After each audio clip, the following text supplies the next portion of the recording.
Amos, chapitre 8. Le Seigneur l'Éternel m'envoya cette vision. Voici, c'était une corbeille de fruits. Il dit, « Que vois-tu, Amos ?» Je répondis, « Une corbeille de fruits. » Et l'Éternel me dit, « La fin est venue pour mon peuple d'Israël. Je ne lui pardonnerai plus. » En ce jour-là, les champs du palais seront des gémissements, dit le Seigneur l'Éternel. On jettera partout en silence une multitude de cadavres. Écoutez ceci, vous qui dévorez l'indigent, et qui ruinez les malheureux du pays. Vous dites, quand la nouvelle lune sera-t-elle passée, afin que nous vendions du blé? Quand finira le sabbat, afin que nous ouvrions les greniers? Nous diminuerons l'épha, nous augmenterons le prix, nous falsifierons les balances pour tromper, puis nous achèterons les misérables pour de l'argent, et le pauvre pour une paire de souliers, et nous vendrons la criblure du froment. L'Éternel l'a juré par la gloire de Jacob, je n'oublierai jamais aucune de leurs œuvres.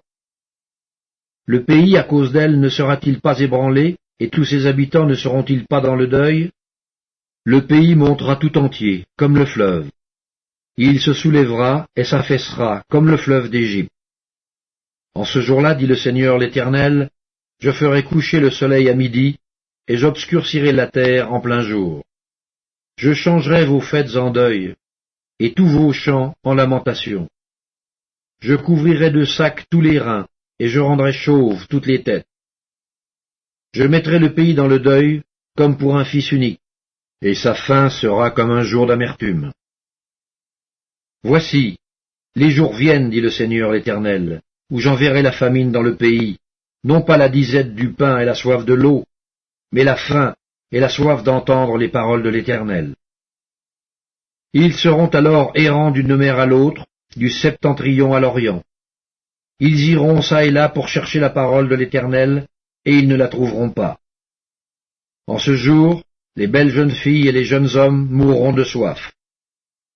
Ils jurent par le péché de Samarie, et ils disent, Vive, vive la voix de Beer-Shéba, mais ils tomberont et ne se relèveront plus.